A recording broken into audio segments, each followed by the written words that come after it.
Oh, oh, oh, oh, hey, oh, oh, oh, hey, yeah, oh, yeah, afulegi la masango, hey, yeah.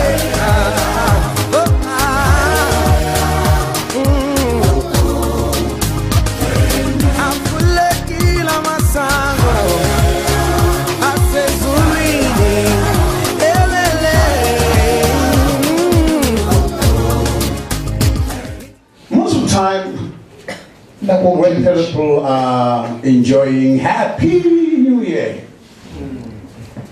I just spent some time talking to the Lord and said, Lord, it's Happy New Year. What's going on now? And, then this year I got something I'll just share briefly with you, but it will help you, I believe. I found out that this year is the year of freedom.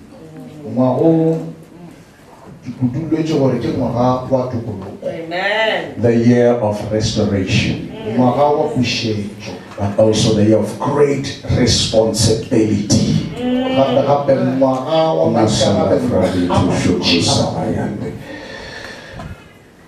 I'll just say a few things. There are certain things that as God's children, as we go along serving the Lord, we lose on the way. Evangelists are scarce these days. You can see that the church has lost the ministries of an evangelist. We have apostles. We have prophets. We have pastors. We have teachers. But we don't see evangelists anymore.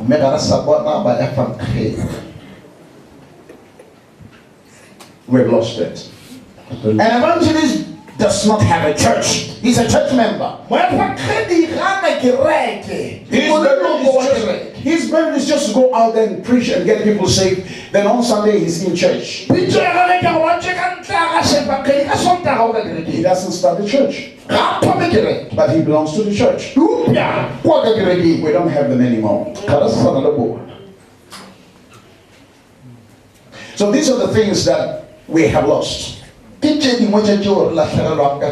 that God had to restore. Some of you don't know what an evangelist or who an evangelist is.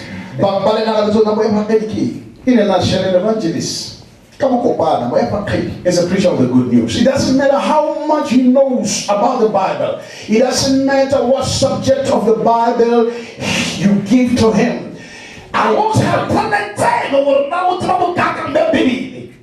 He will always end up with, you must be born again.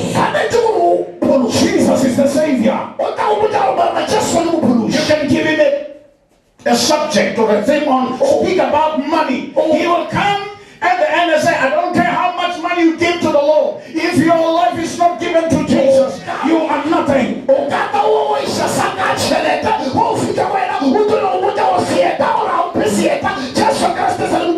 You must be born again. An evangelist talks about Jesus.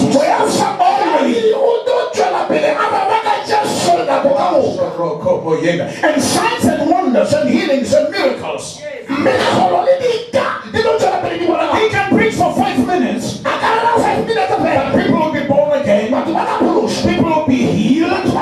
Cripples will walk. He's an evangelist. That is his message. Jesus saves. His burden is for fools only. He doesn't waste time being in church. If he's in church, he gets balls. He just wants people to be born again.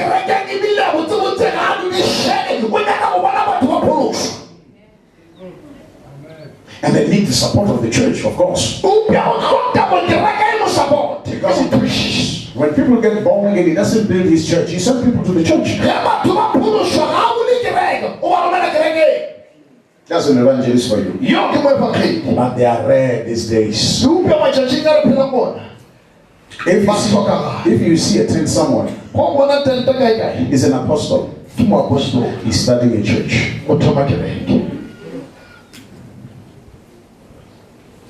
So you see, the ministers of apostles, prophets, and all these years was not that much a program. But now they are. It's only the evangelists that's lacking in this whole.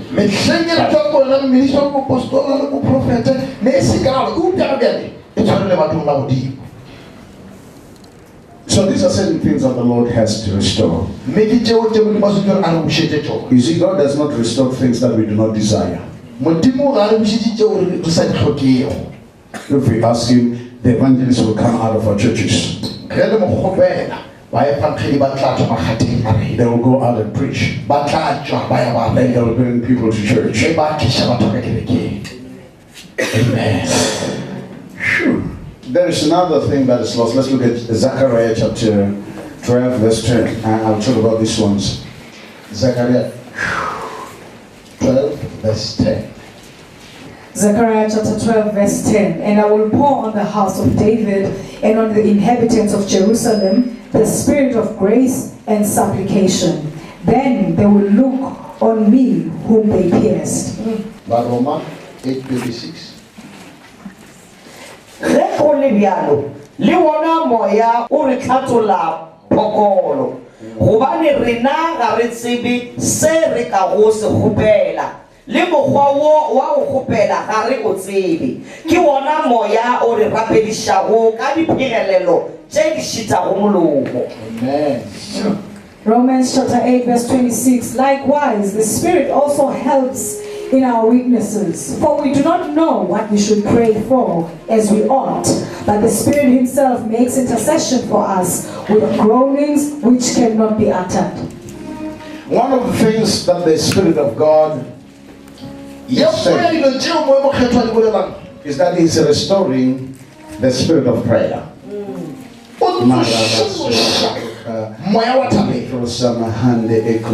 Yes, Lord. Some of you don't know that there is something such as the spirit of prayer. We know that something about prayer. But there is the spirit of prayer. When the spirit of prayer is upon you, you pray and you don't want to quit. The reason why you don't want to quit is because the Holy Spirit is getting hold together with you. It is helping you give birth to something.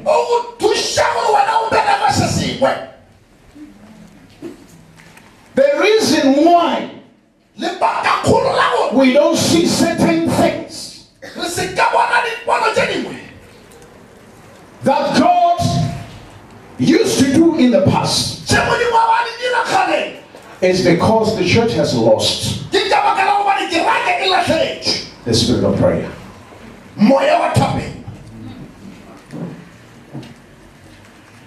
What can I say? Okay, let me just show you. Many years ago, I don't want to be specific because some of those prayer meetings and some of those, they're still going on. Many years ago when we were around Gauteng, the Lord told us to start prayer meetings. These were during the heydays of appetite. In the 80s, God said, this country will be changed. Pray. So we started prayer meetings. Many years ago. But I'll talk about this one specifically. We had prayer meetings where the Spirit of God will get hold of us. We are praying. Come midnight, the water is still flowing. You can't stop. People are praying and praying and praying.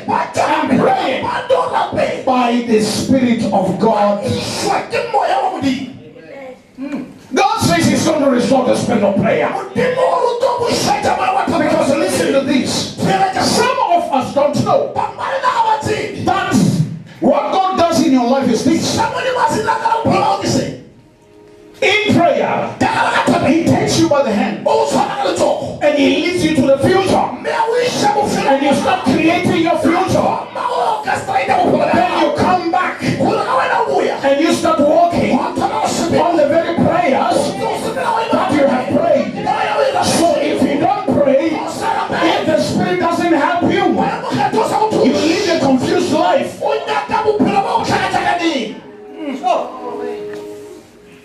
You see, the plans of God are prayed through. Mama, the plans of you pray them through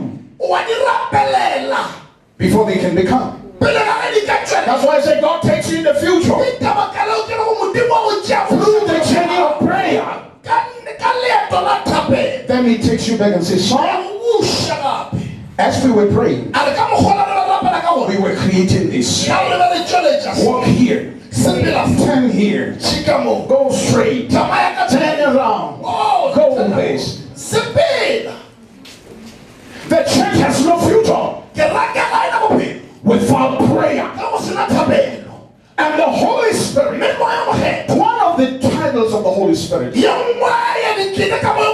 He's called the intercessor, the standby, the helper.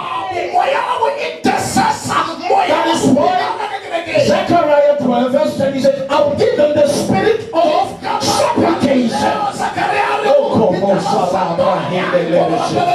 If you avoid the prayer room, you are sacrificing your future. Whether you are in the ministry or you are at work, whatever you are doing is doomed to fail. Because God wants to take you by the Spirit into your future. Then He takes you back and He said, this is the highway. Let's walk. The spirit of prayer. The spirit of prayer. When we're still young people, I was with you, but then we'll go back to Zanin. Then we had prayer. A certain church was dying, the pastor was dying. Have you ever seen a servant of God having about 15 people, but he's having a great burden carrying these people because they're too heavy for him? But so they didn't flip me. That God said to me, go and start the prayer meetings. Remembers that.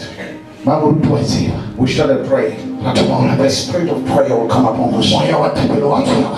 He's a denominational person, doesn't believe in speaking in tongues, but he started to attend. I thought he was going to say to us, I don't want this in my church. But one time he lifted up his hand and said, what you have been talking about, you're talking about me, pray for me. We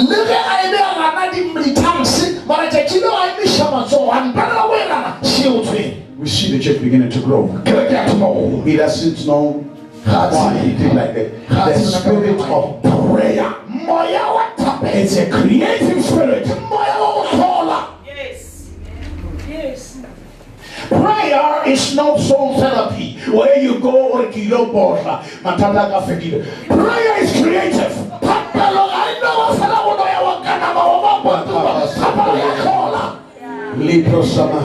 Yes, Lord. Yes, Lord.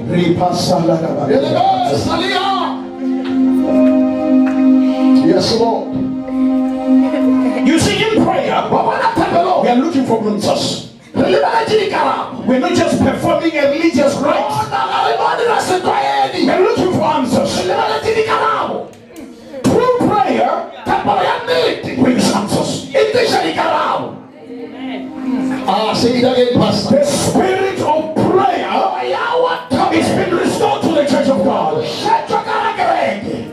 Amen. Some of you don't know what we're talking about. We used to have prayer meetings somewhere at a certain place. We would pray and pray. We pray Now the problem is other people are lying on the floor, but they are praying. The glory of God is that they are praying. They can't stop, they are praying.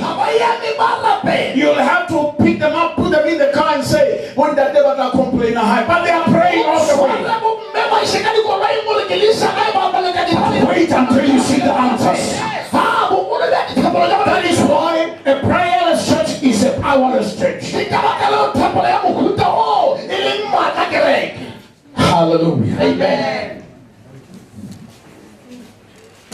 God is restoring the spirit of prayer back to the church. The church is going to do great exploits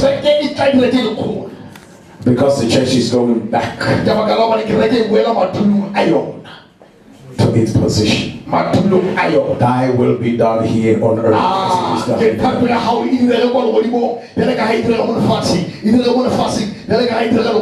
A prayerful church is not intimidated by what is happening around here.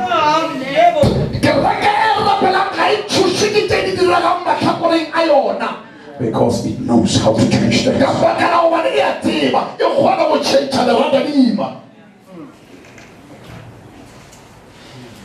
I will conclude with this. In 1996, we were invited to go to a certain village in Northwest. I think you will know that. There's a place called Mmola there. And that's a place full of Basotho. You see, that's Northwest, but there are Basotho. When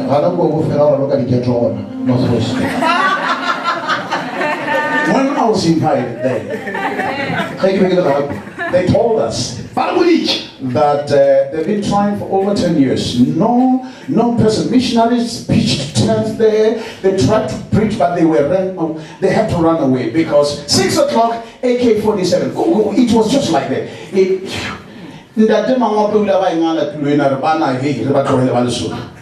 What's it? Then God spoke to me. We're in Akonyuk. He said January next year. It was December 1995. January next year, you'll be preaching a tent somewhere. I want you to go.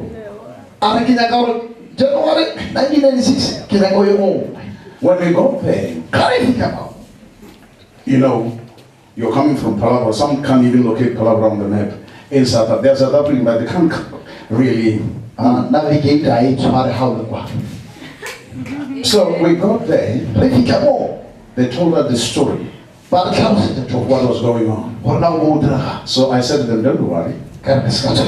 God said we come. So if he said we come, he's going to change things here. So we set about 1 week for prayer. So I taught the people on prayer, and then we practice it. I'll teach them and we practice it. Come Sunday, the fire of God fell. Come Monday, the wind, natural wind and storms and everything just came and crashed on the tent. The next night the cats were singing. I said we got them now. We got their attention now.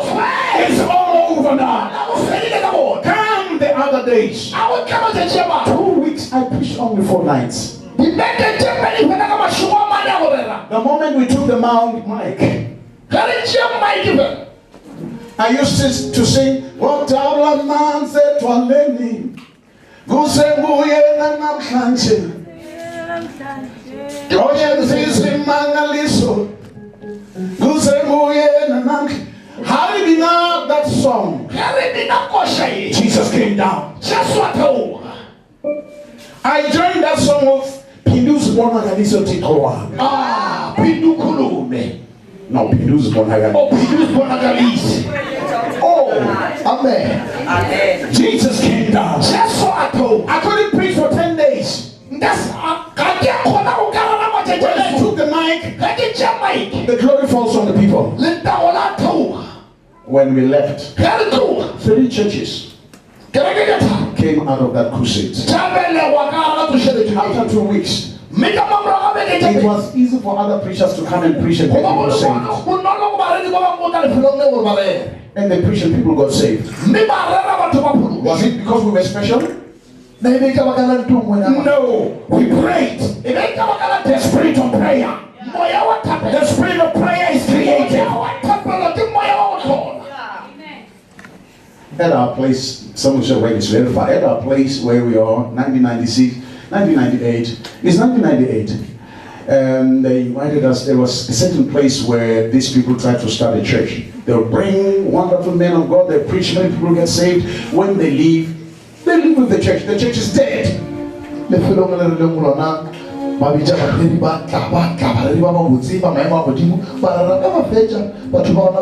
So I saw a vision that I'll be invited to preach there. And God showed me what He was going to do. So I went to the people. I said, this week is the week of prayer.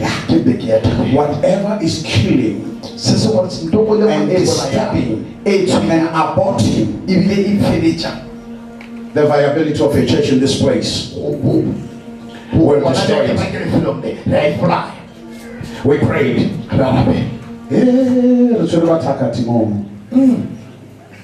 Manfundis was there.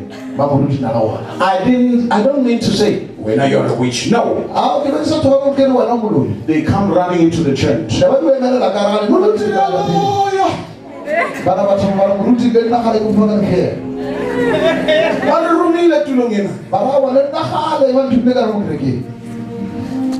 There's a committee of 10 here, which is so they can't function in this place because of you. It was not because of us. It was because of Jesus. Because we cooperated with the Spirit in prayer. Let's stand up on our feet, we pray. Glory to God.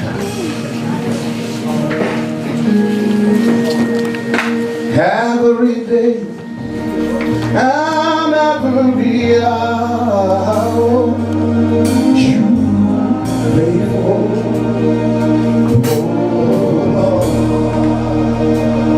Every day, Lord, and every hour you faithful. Shall we close our eyes and lift our hands? I just want to thank the Lord.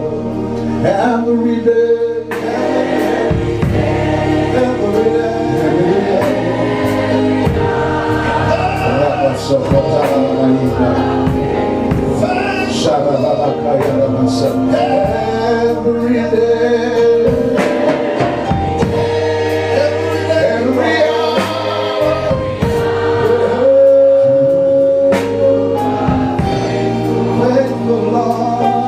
Let's just thank the Lord for the word. Shall we pray?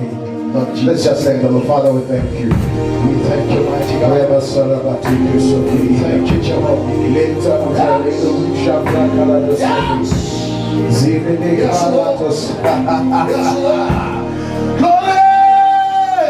Yes, Lord. Thank you, my Lord. Yes. Libro Sabahani. Latere Kopoto Sikayala. Remeno Sufrekito Lo Praharelis. Zereketo Mahanes Tito. Libro Sabakatere Mayando. Luce Prekito Olarabahani. Father, we thank you.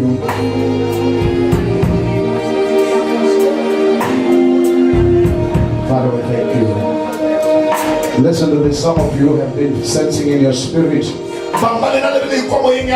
the hunger to pray more. The hunger. It is the Spirit of God that is leading you to do that. Because there are certain things that must be done. He wants you to pray them through. Be encouraged. Keep on doing it. Sooner than later, you will sense that breakthrough.